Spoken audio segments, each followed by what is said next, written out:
Star Trek First Contact is directed by number one himself, Jonathan Frakes, written by Brandon Braga and Ronald D. Moore, and stars everyone from the main cast of The Next Generation, plus James Cromwell, Alfred Woodard, and Alice Krige. And in Star Trek First Contact, the crew of the USS Enterprise-E travel back in time to stop the Borg from preventing humanity's first contact with extraterrestrials and from subsequently assimilating the entire human race. Now, of all the films released in the Next Generation era, I was most excited to check out First Contact in particular because I knew that it featured the Borg. And since time immemorial, when I first heard about Star Trek, the Borg were really the characters and the villains that I really wanted to see because they just sounded like the coolest things. And man, I just had a blast watching First Contact. This movie doesn't really have the smoothest storytelling in the entire franchise, but it really benefits from some incredible visuals and some truly fine acting from the entire cast. I want to talk about the Borg first because that's what I came here to see, and I was not disappointed. The Borg here are just so cool. Their overall design is just so awesome. There's really exceptional costume and makeup work for them for every stage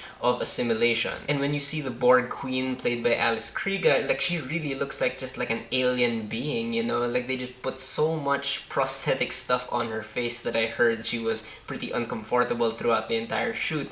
But it's really effective, and the Borg here look legitimately terrifying. They really come across as space zombies, but not in a cheesy way. On the topic of makeup, they also do a lot of cool stuff with Data, who kind of, goes through some things with the Borg himself and what they do to him. It's really, the makeup work here is really kind of ahead of its time. The CGI in this movie is, again, of course, better than it's ever been, especially in the big battle near the beginning of the movie when the entire Federation throws everything they have at the giant Borg cube heading for Earth. It's more epic in scope than I think any other Star Trek film has ever done. There's also a really cool zero gravity sequence that happens on the outside of the Enterprise, and I thought the way they did that was also really good, especially for a movie released in 1996. The sound as well is better than ever, and the Borg stuff is all sound designed to be really appropriately creepy. And while a bunch of this movie does take place in outer space, it's not like Gravity where everything is quiet in outer space. You still have your explosions and whatnot, but I'm okay with that because this is sci-fi and the explosions do sound cool. And the funny thing that happened to me when I was watching this movie, the very first few seconds, was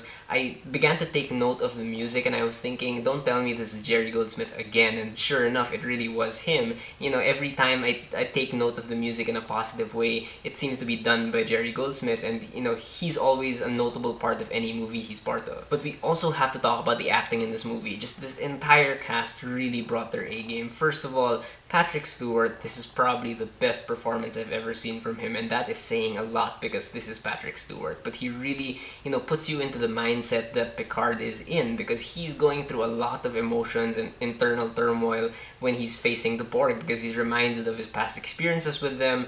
And, he still projects this kind of calm demeanor on the outside, but you can tell there's just so much stuff tearing him apart inside, and he pulls that off so well. And because Patrick Stewart gets to, act out a bit more here, some other people who kind of get in his way get to show off some, angry acting as well, including Michael Dorn as Worf, and Alfred Woodard as this new character, Lily. On the flip side, Jonathan Frakes as Riker and Marina Sirtis as Troy get to play a lot lighter on Earth, and they are pretty funny. But you know who's especially great in this movie? Data. Brent Spiner as Data is so good here.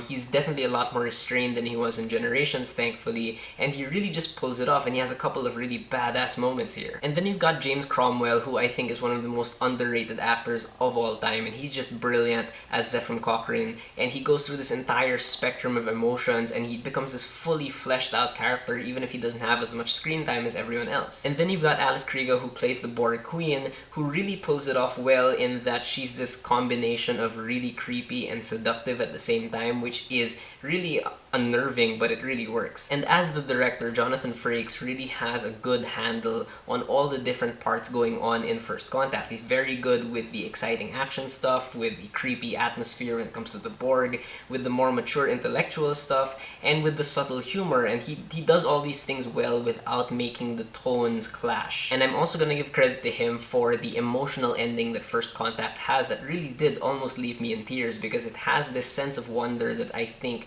the Star Trek films had been lacking for a while, and it really just shows what Star Trek is all about. It's about, a hopeful future. One other thing that Star Trek is all about is the characters, and the script here is very character driven, and it's a real credit to the writing that all these big events that happen in the movie are ultimately propelled by personal decisions made by the characters, and you feel that weight on their shoulders. This movie definitely does a better job than Star Trek Generations in exploring different themes through very natural and very literate dialogue. Again, there's a lot of references here to Moby Dick. And the editing here by Anastasia Emmons and John W. Wheeler keeps the pace mostly brisk, with a ton of suspense, especially towards the end, and the sense that this is really an ensemble film, that this is a team effort and everyone is contributing their best efforts to accomplishing this mission. As for my issues with Star Trek First Contact, there are only a couple of minor things. First of all, this is the kind of movie where I feel like the story starts a bit too abruptly. We're thrown into the main conflict without a lot of setup. And I personally would have preferred if this movie didn't take that many narrative shortcuts through telling us things instead of showing them to us. And there is a certain stretch towards the third act of the movie where the pace does slow down significantly, and during this section I feel like the parts could have been juxtaposed better to be smoother. But overall, I still had a ton of fun with Star Trek First Contact. I think it's a really good movie, and I think it is the single most accessible Star Trek film ever. If you've never seen an episode of Next Generation like me, or even if you've never seen an original series episode, you'll still find a lot to love here because it's just a really great science fiction film. Alright, so those are my thoughts on Star Trek First Contact. If you guys have seen it, tell me what you thought about it, and whether you agree with me or not, please leave me a comment. Let's have a conversation.